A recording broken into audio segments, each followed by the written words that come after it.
Welcome back to Dad and Daughter Reads, a book club podcast. We're diving back into Nnedi Okorafor's Death of the Author with chapters 14 through 28. And things are only getting more intense. I'm your host, Dad, and with me as always is my daughter and co-host, Miranda. Miranda, did the Planet Parade last week give you any hints about how this book is going to end, or did it affect your week at all? No, it didn't give me any hints, I don't think. I'm sure, yeah, it affected my week, though. It was a doozy. It was a doozy of the week. It was the new moon. So, new moon in Pisces had everybody pretty emotional. But hanging in there. How's your week? My week was normal week, work, go to the gym. Nothing exciting. What about reading? What did you read last week? I didn't read a whole lot last week. I was just getting this close to finishing the audiobook of It's Not About You by Rosemary McCabe from last week. I talked about it last week. And my free minutes on Spotify audio listening ran out. Oh. So literally like I'm 98% finished. But then I started listening to podcasts. So I was listening to podcasts, and I listened to this one podcast with Chelsea Handler on it, and I loved it. I just was like, wow, I forgot how awesome Chelsea Handler is. Like everything she was saying, I was like, this is exactly how I want to live my life. So I went and added all of her books, and so I'm gonna listen to her books this month, I guess. It is March already, so I can start listening to my audiobooks again. So that's the plan. That's the plan. But yeah, I was kind of on a podcast journey this past week. So now that it's March and I have more time, I'll finish the 2% of the book I was listening to, and then I'll probably jump to Chelsea Handler's newest book. I think actually just came out last month in February. So I'll probably listen to her newest one first. How about you? I take it the free minutes reset every month. Yeah, it's like you only get a certain amount of time a month, and it's typically about a book or a book and a half. Oh, okay. Yeah. I don't really use Spotify, so I'm not aware of that. Mm. So, well, for me, after I finished my February TBR, stopped reading for February and did some other things like played some games and watched some TV. I started rewatching 30 Rock for some reason, even though there's a whole bunch of shows I want to watch that are new. It just felt like rewatching that for some reason. It's just so funny and smart. Like the jokes are so smart. It is. But then, yeah, so then when March came, I started reading again, and I've already finished the first 2 books in the Murderbot series by Martha Wells. I say books, but really they're novellas. I mean, I read each one in like 2 hours apiece. All Systems Red and Artificial Condition. But this is a fun series so far. So the Murderbot is like this security bot. He hates talking to anyone, whether they're people or other bots. He just hates everybody. And in the second book, he ends up on this transport ship / bot all alone. And like the whole first 1/3 of the book is just him and the bot talking, and he just hates it the whole time. And even the transport ship is like gets sarcastic with him and stuff. So it's pretty funny. I think you would like it. That sounds up your alley too. Yeah. Do you find the character relatable? I mean, yeah. He's basically like a Larry David. Mm-hmm. Right. He doesn't want to talk to anybody if he can help it. Yeah. Yeah, that sounds like me, right? Yeah. Yeah. So yeah, that's what I've been reading. I plan on finishing that up, which shouldn't take too long. I mean, it's 7 books, but 5 of them are novellas and the other 2 are full-size novels. So maybe 10 days to finish the whole series. Easy. Oh, yeah. Yeah, they're pretty good. I have them all in hardback, and if you wanted to read them, I could send them to you, but you'd have to send those back because I want to keep those. Or whenever you come here next time, you could probably just read them all. Shouldn't take long. Yeah, let me get through. I haven't even finished a physical book, so let me get through some of that. There's a library book sitting up there that I never opened. That's due this week, so. I have high hopes, though, now that it's getting warmer and the sun is out. I will want to read again. And see, that seems like the opposite to me. Like you would want to read when it's cold out because you want to be inside. See, I like to read outside. Ah, And I don't know, there's nothing like in the summer or in the spring, summer, especially because if you get those who are watching the video can see in my room, it's like super bright. So I have these big windows. So there's nothing I love more than when it's like 5 o'clock, 6 o'clock and the sun is starting to set and I just have like a glass of wine and a book and I can have my window open with the nice breeze in. I'm like, oh, it's my favorite time of year.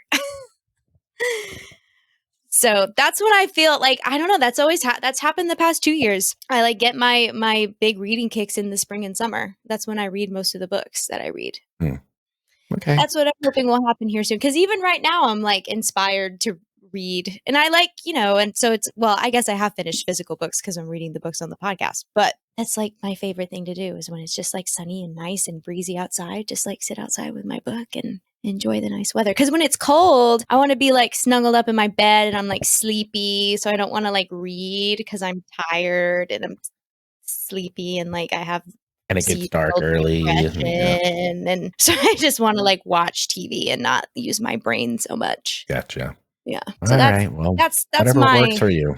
yeah, that's how I operate. All right. Once again, no social media book buzz this week. Grandma, you're welcome. In that case, we'll go into the book club discussion, starting with the recap.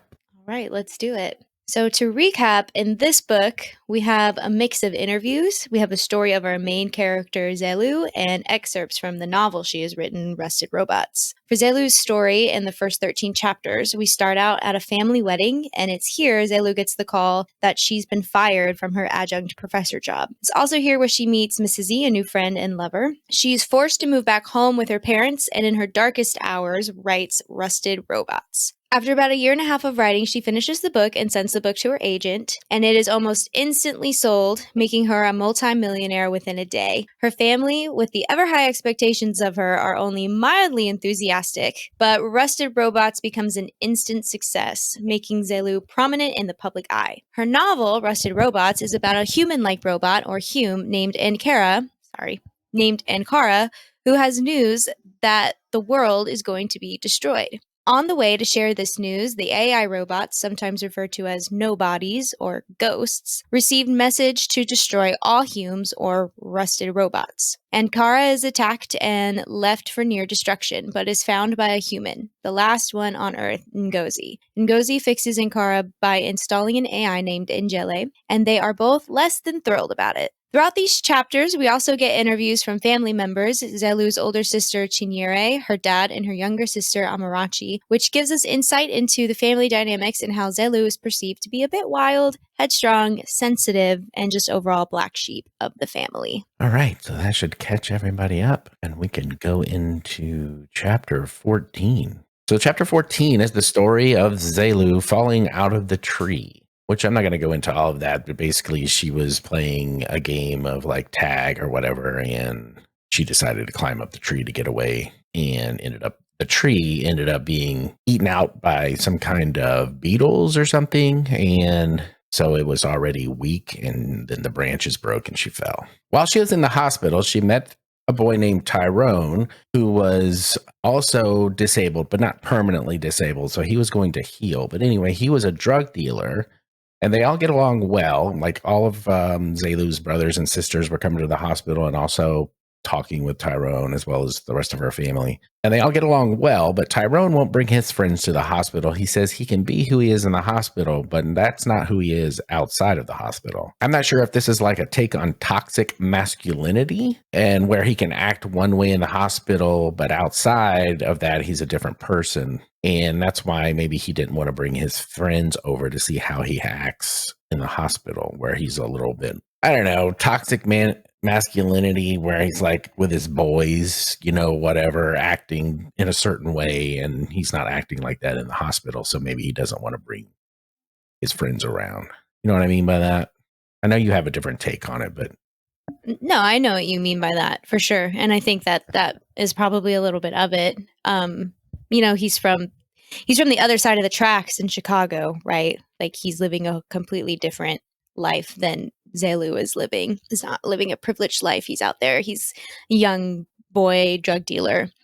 goes by T. He like has a totally different identity. I think it's a take on how disability can really easily become one's identity, because outside the hospital he has this whole different persona, and now he feels he's disabled. Even though it's not permanent, he's disabled. He's got this loss of independence. He's weakened, and I don't think he wants to seem helpless to others. And I think we see this theme with Zelu. I think Zelu throughout the story also feels a little helpless and feels like she's not as confident. She feels weak. And I think that's why she lets her family or she lets others control her, or she doesn't always go for everything that she wants to do because she doesn't feel like confident because she's lost so much. And it's also here, which I thought was, a fun backstory, was he called himself a rusted out robot. You can tell that this was a really significant part of her childhood, of her story, because that's obviously where she got this idea for rusted robots. Yep. All right. And speaking of rusted robots, chapter 15 is an excerpt from that book. Ijele is still stuck inside of Ankara. Ankara asks Ijele if she saw how stories affect Humes. Ijele says something is wrong with Ankara and should have been pulled apart with the rest of the Humes. Ijele says that she has experienced the physical world and it is nothing special. Days later, this happens, and this is an excerpt that I'm reading straight from the book. Sometimes I do look through a body towards the stars, Ijele said, so soft within my mind. I perceive them and they make me wonder, how did I get here? Humankind, I said simply. This is, of course, in Ankara's point of view. That is a weak answer. If I were a human, I would have rolled my eyes. It is a fact, you just don't like it. Ijele paused, then she said, same as it ever was. I didn't know what she meant by this, but the sentiment didn't feel wrong. I think here Ijele is asking this question, how did I get here, as more of an existential question, and Ankara is being more pragmatic and realistic. And then the same as it ever was, that's a line from a Talking Heads song, Once in a Lifetime, where the lyrics kind of go, and I ask myself, blah, blah, blah, and I tell myself, blah, blah, blah. It's very cynical kind of thing. And I think that's what this is a cynical take on maybe how all consciousness seeks meaning beyond its creation. That's why she wouldn't accept humankind as an answer. I think Ijele is also probably connecting to humanity in ways that she never has before, because she's inside Ankara, who was programmed to tell human stories and, have human ideas. And I think that's probably very, very confusing and troubling for Ijele, because she's AI and she's supposed to hate Humes and humans and humanity and think that she's above them. And now she's in this not human body, but as close to a human body as she'll ever get to, and is experiencing things in a totally new light. And I think probably learning things that she never learned before, which is also probably really confusing because she should know everything because she's AI, right? At least that's what they think. So I think that that's what this whole interaction kind of was, is her kind of realizing like, this is really confusing and troubling because I'm not supposed to feel anything, right? Especially towards humans. Right. It's almost like she's starting to get feelings, which, a robot or AI normally doesn't have any feelings. It just is what it is. Mm-hmm. She's becoming more like a human. Yeah. Slowly. And appreciating the natural world in a way that she never has or wasn't ever supposed to. Right. All right, moving on to chapter 16. So first of all, at the end of our last episode, the very last chapter was when Hugo Wagner, the doctor, called Zelu. Now Zelu has gone to meet Hugo Wagner. So during this meeting, they talk about Joseph Campbell's hero's journey, which can also be called a hero's quest. And you know who else talked about quests in literature in one of my favorite books? Thomas Foster, and How to Read Literature Like a Professor. But I won't go into that. So let's talk about Campbell's hero's journey, though.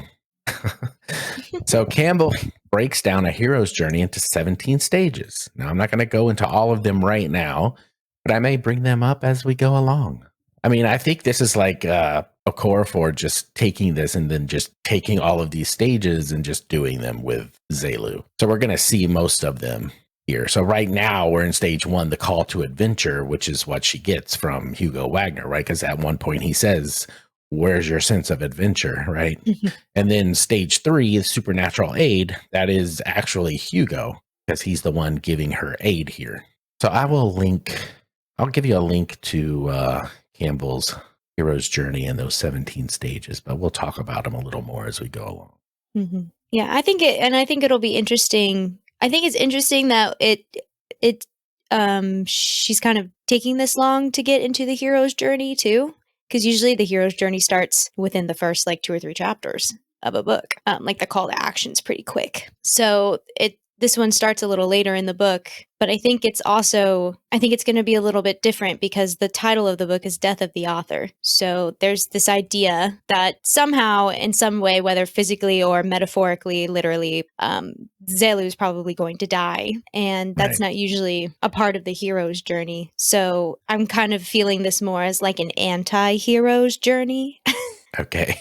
That's kind of where, I don't know, that's kind of where I'm going. Because Zelu to me feels like an anti-hero, honestly. She's got a lot going on. She's not, this perfect kind of figure.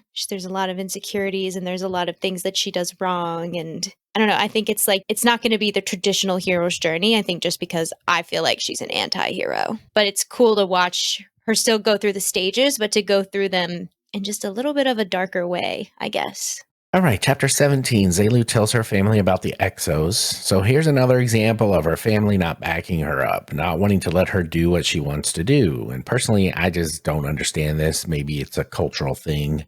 I would think at least one person, like she's got 3 sisters and a brother, a mother, a father. I mean, that's 6 other people. You would think at least one of those people in her family would be excited for her having the potential to become more mobilized, right? And then even her friend Mazizi was against it. So that's 7 people. Mm-hmm. I don't get it. Yeah. I mean, I think with her family, it's more about control. So I think they've always just seen her as this hurt little girl who's so sensitive and doesn't live up to the expectations that they always had for her. So I think they want to stay in as much control over her as possible in their minds, probably for her own good. I think she goes on to kind of talk about it later about, how it kind of feels like they don't want her to embarrass them or be seen in such a way. So I think I don't get that part either.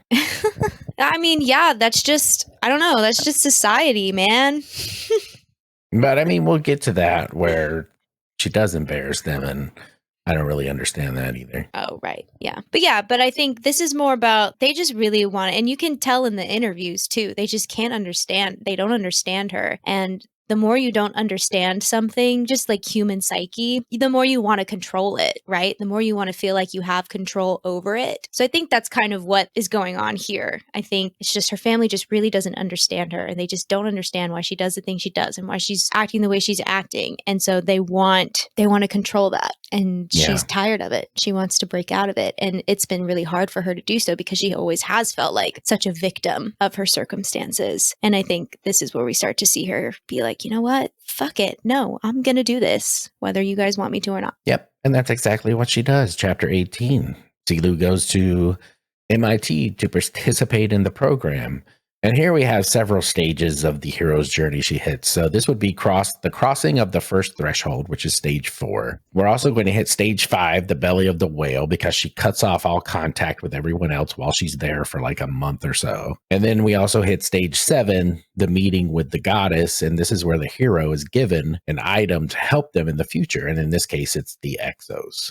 Mm-hmm. And then, like I said earlier, I think, again, just her gaining control of herself. And you can tell because then she writes an excerpt in her journal. And I like it because she goes to do it on her laptop, but then she's like, no, like, I want to do it like pen and paper. For some reason, this feels like such an act of rebellion to her. And in it, she talks about, about her family and how she's like so connected to them, and she doesn't want to let them down. But at the same time, like, this is something that she has to do for herself. So she's trying to break away from her doubts too, because she's such a doubt. She has so many doubts about everything. She's so scared about a lot of things all of the time. She's always going through the what ifs in her mind. And so in this journal entry, she's really trying to have that hope that something can actually work out for her this time, that something that she does, that she tries to do, will actually work out in her favor because she feels like nothing else really ever has.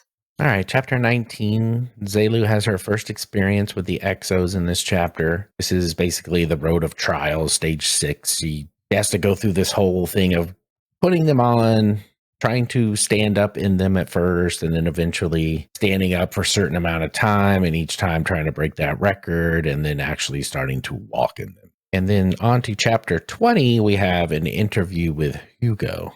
So Hugo tells of when he and Zelu both discussed how they became persons with a disability. Hugo says he wouldn't take back what happened to him and that he has done more than he ever could have done with his legs. He calls this his ultimate boon, which is actually stage 11 in the hero's journey, but Zelu isn't quite there in our story yet. Yeah, and I really liked this interview because it was an interview with somebody not in her family, and he was really talking about how, like, she was a friend, which I really liked. It was like a nice viewpoint of Zelu. And then we also get a lot more insight on how much Zelu really blames herself for this traumatic event that happened when she was 12 years old. And I remember he says in the interview too, like, I kind of clocked like how arrogant that sounded because she just really was like really putting all of the blame on herself. This is one of her biggest things, how everything that has ever happened to her is her own fault, but while simultaneously feeling so constricted and controlled by her disability and her family. We see this happen. We see this like push and pull happen throughout the entire book.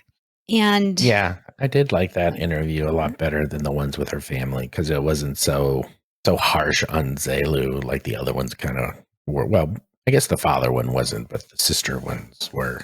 Mm-hmm. And you can tell that he just like really respected her. And he says in it too, like he told her, you gotta ease up on yourself. Yeah. You know, like you gotta give yourself ease up, girl. It's crazy because it is crazy to me that she really internalized this whole situation being her own fault, even though we, you know, and I think that's why it's so important that we find out that the tree was already dead when she climbed up it. And it's like, how could she have known that? You know, that was like totally beyond her control, but she just really, really blames herself for it.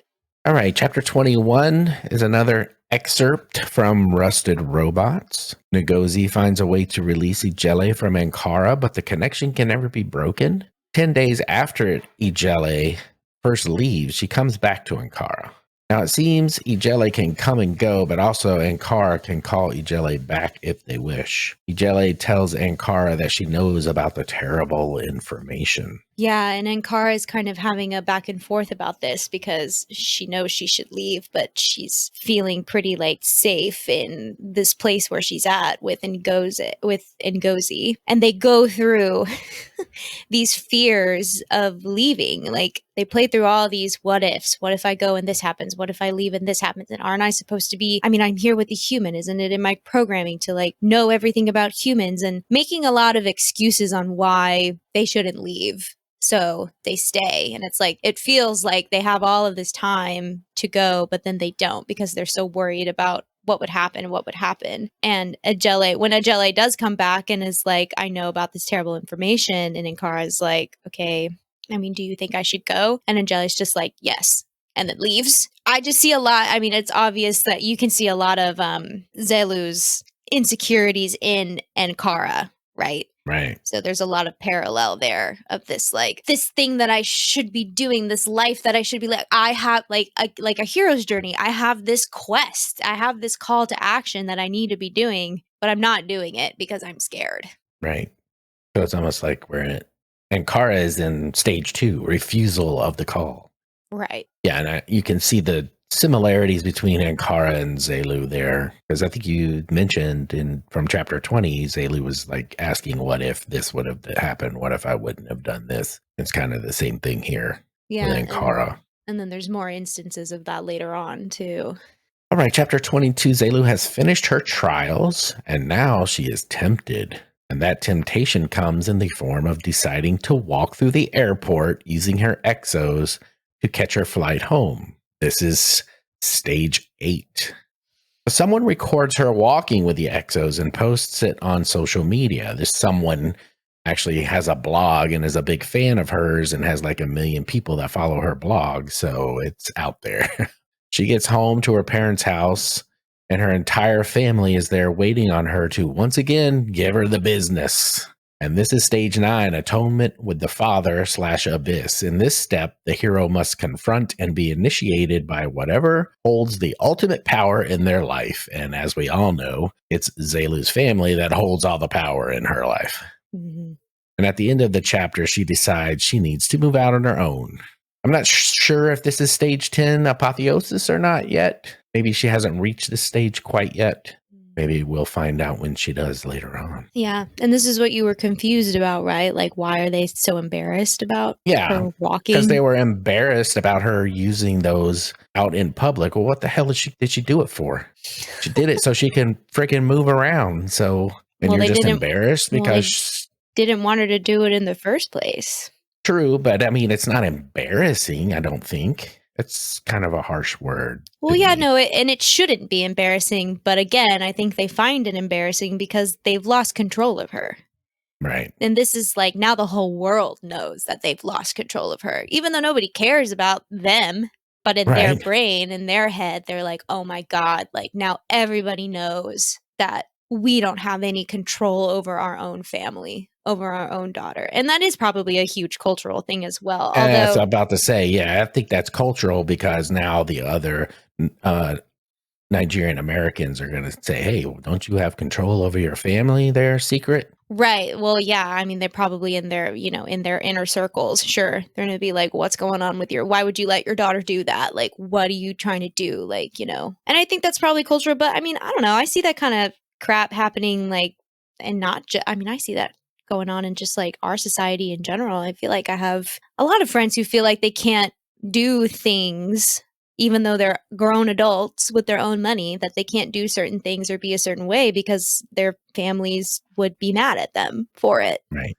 And we all know you don't give a shit. Yeah, well, and that, you and I'm whatever you want to do. Well, and I made very sure that I have the means to do whatever I want to do, right? Like, I've created a very independent lifestyle, partly for that reason. So that way, I didn't have to answer to anybody else, not even just you guys, but like to anybody. Like, I'm not under anybody's thumb. And I'm not like that anyway. Don't care what you do. As long as you're not getting in trouble and breaking the law, do whatever the hell you want to do. You're 28 years old. But that's also that's not always such a normal thing. I think especially like growing up in the South too. Yeah. I think there are a lot of people I know who are doing things because they feel like they have to do them and not because they actually want to do them. Yeah. Or not doing things that they want to do because they feel like it would be shameful, embarrassing, their parents would kill them. I'm like, you're a grown adult, do whatever you want. But but I think also in here too, I mean,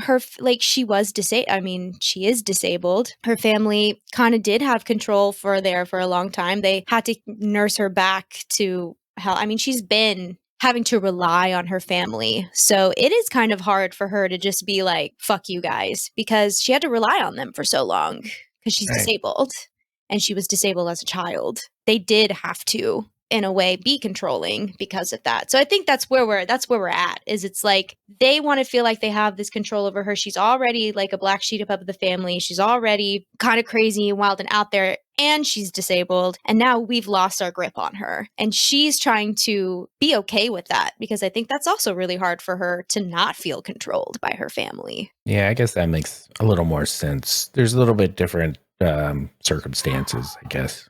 Moving on to chapter 23, this is an interview with her brother, Tolu. Tolu tells a story of when he, Zelu, and the rest of their family were on a trip to Nigeria where they both got high and visited a shrine to their great-grandfather. There's a scene where their grandfather presides over the extended family gathering, illuminating the patriarchal hierarchy and traditional power structures that define Nigerian family dynamics, which we were kind of just talking about there, where they're kind of all watching out for each other, and then they kind of have their inner circle where, like I said, one of the other Nigerian Americans might ask Secret, who's the head of their family, why he's letting his daughter do this, that, or the other, or whatever. And then there's not a lot of grace for mistakes either. Right. Yeah. So there is a lot of control in general there too. And you can kind of see that in that dynamic. And I think it's a cultural thing. Mm-hmm. Tolu has a dream that Zelu was a robot. So there's some, I guess you'd call that some reverse foreshadowing. Yeah. He predicted her writing this book. He had a dream about it. Right.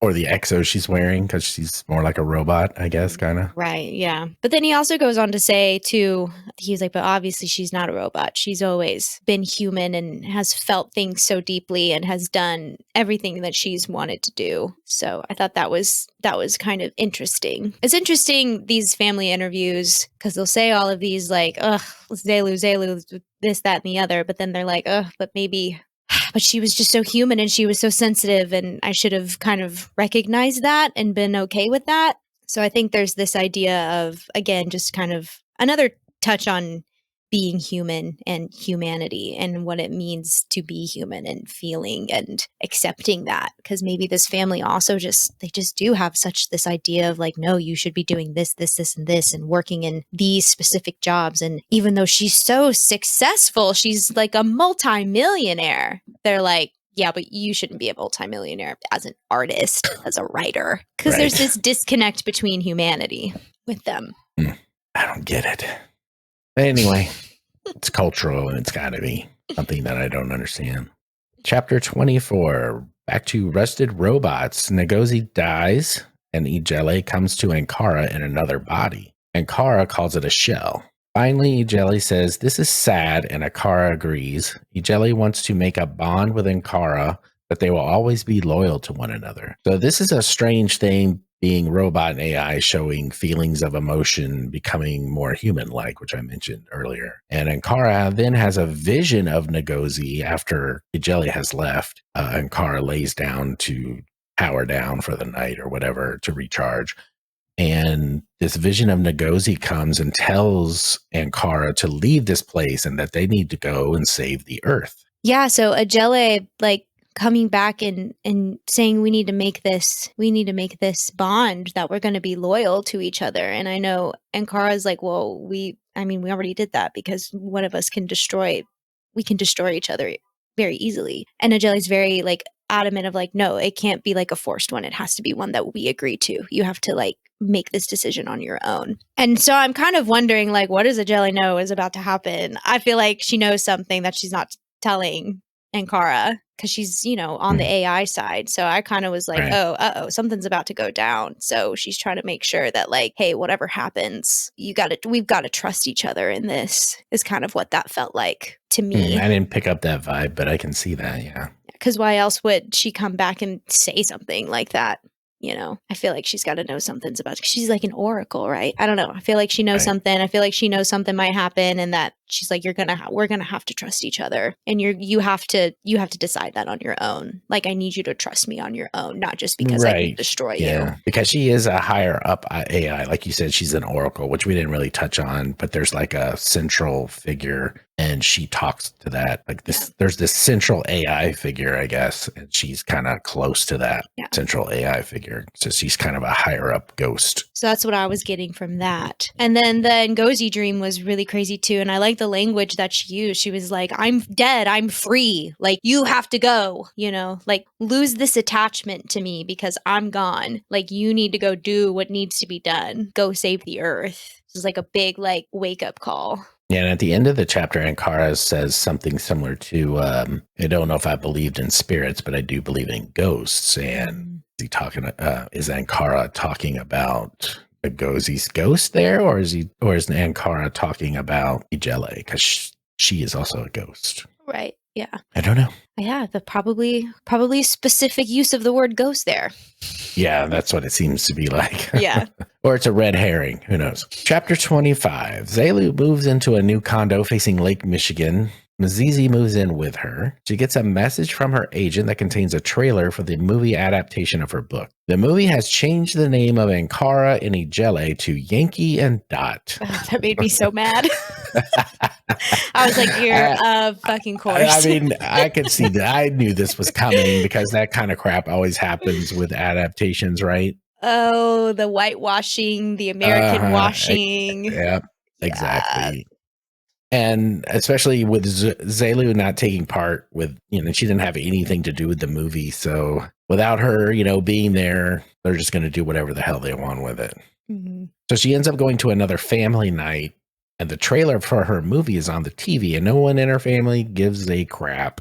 She ends up falling while walking with her exos on when they get tangled up, and this causes a panic from her mother and father, especially her mother, who was really adamant about her not, doing the exos project from the get-go.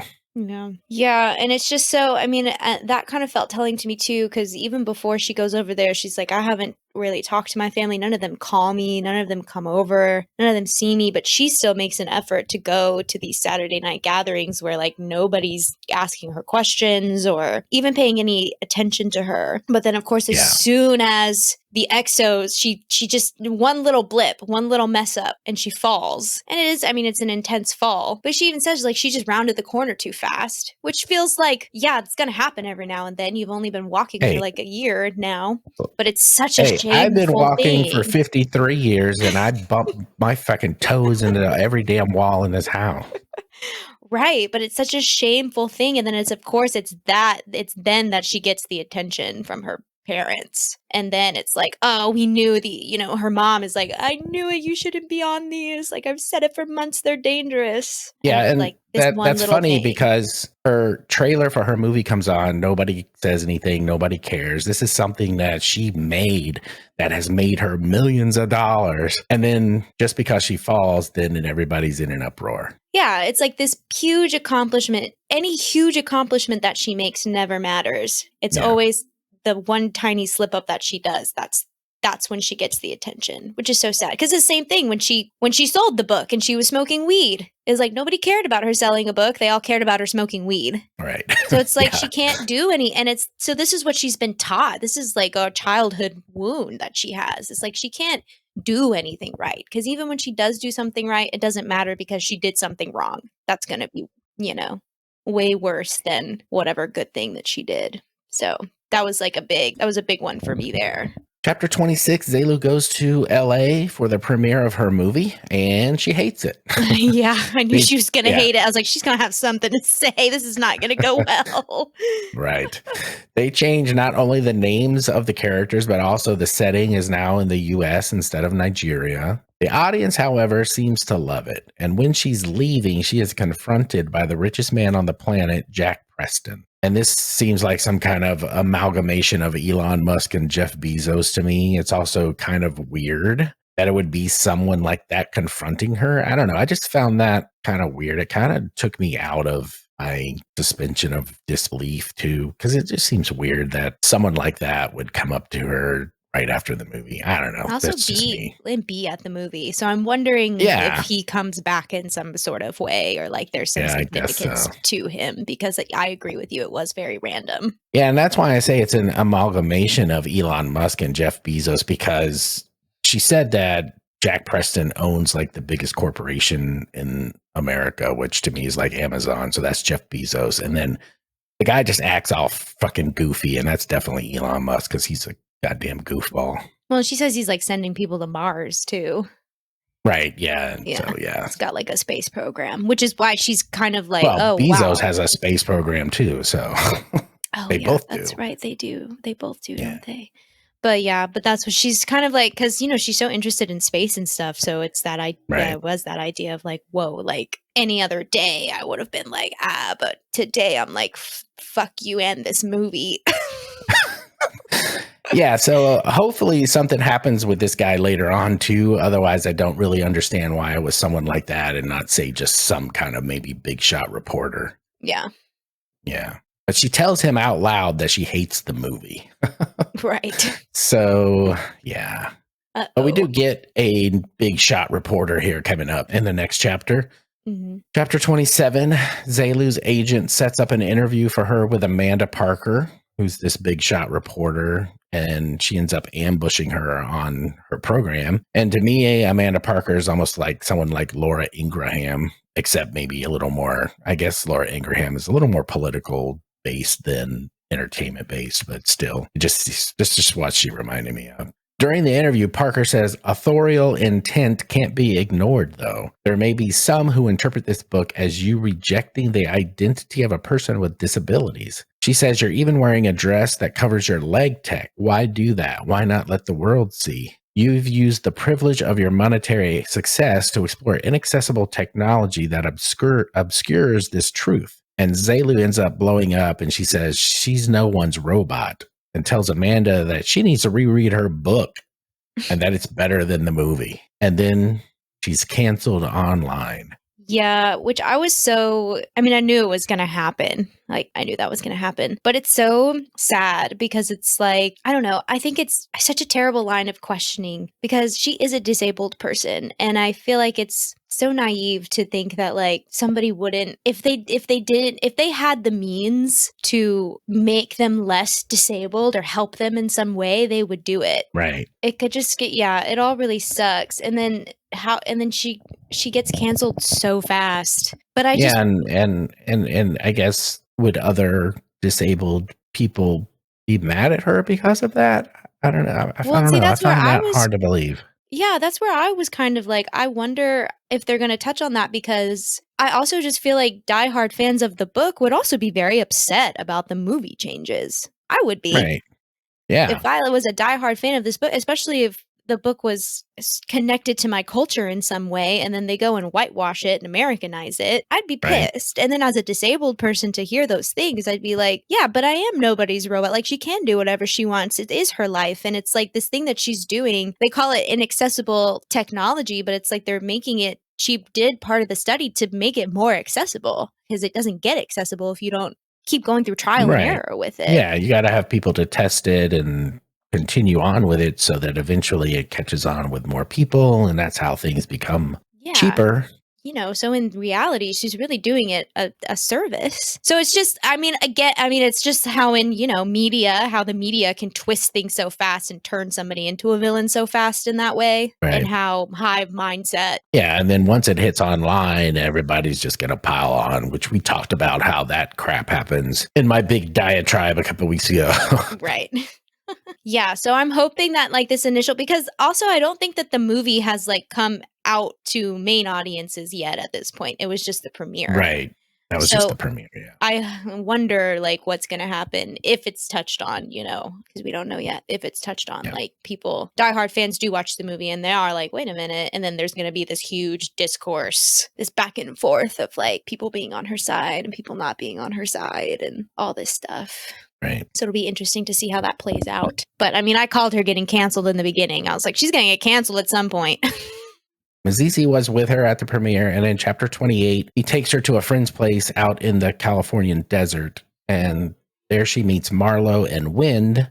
Zelu does not like Wind whatsoever, but she ends up going on a hike with her into the desert. They come upon a cliff, and at first Zelu is afraid to go to the edge. She finally does and starts yelling out to the world how she hates that journalist and that that movie had her name on it. And Wind tells her to yell it louder. And Zelu asks Wind, "Who the fuck am I?" And Wind tells her whoever she wants to be. Basically, she tells her, do what you want and don't worry about everyone else. You can't control everything and everyone. And this is Zelu's apotheosis to me, stage 10 of a hero's journey. And if you don't know what apotheosis means, it's basically the highest point in the development of something. I think she's reached her highest point here, where now she's come to realize through the help of this woman, Wind, that she can do whatever she wants and not worry about what other people think. So she stays out there in the desert for about a week, then realizes she has to go back to the real world. And the actual phrase used in the book is return to the human world, which I find interesting because, that's just like a play on the word human there, where she's maybe a robot. Yeah. And she's returning to the human world. I don't know. It's kind of a weird.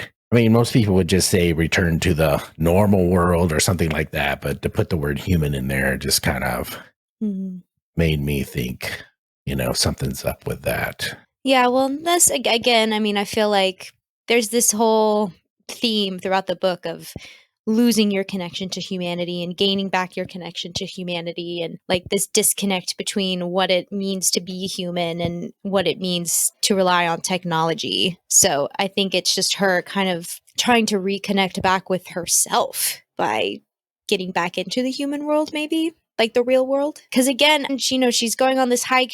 There's more what ifs, and then she's worried about how her exos are going to work if she goes to the edge of the cliff. She's like, well, what if they give out on me and I fall? And Wynn's like, have they ever done that? And she's no. And Wynn's like, well, then why would they do that now? So, Yeah, she even calls her weird because she thinks about all that. What if this? What if that stuff? She's constantly preparing for the worst because she's always felt like she had to. And it would be her fault if she did. Like, she's like, and it would be my fault if I fell 50 feet into the cactus on the bottom. And if she lived, she'd never hear the end of that one.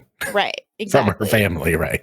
Exactly. Yeah. So, there's all this fear, this doubt, and that's, why when she, has to go through this like process of trusting herself and doing whatever it is she wants to do. Cause she's like, I think even there was like the quote of, what if I don't, or like she says, I don't think I can be the person that I want to be. And Wynn's like, stop thinking about it and just do it. So I think this was like a big wake up call, hopefully, for Zelu, like you said. Her apotheosis. Yes.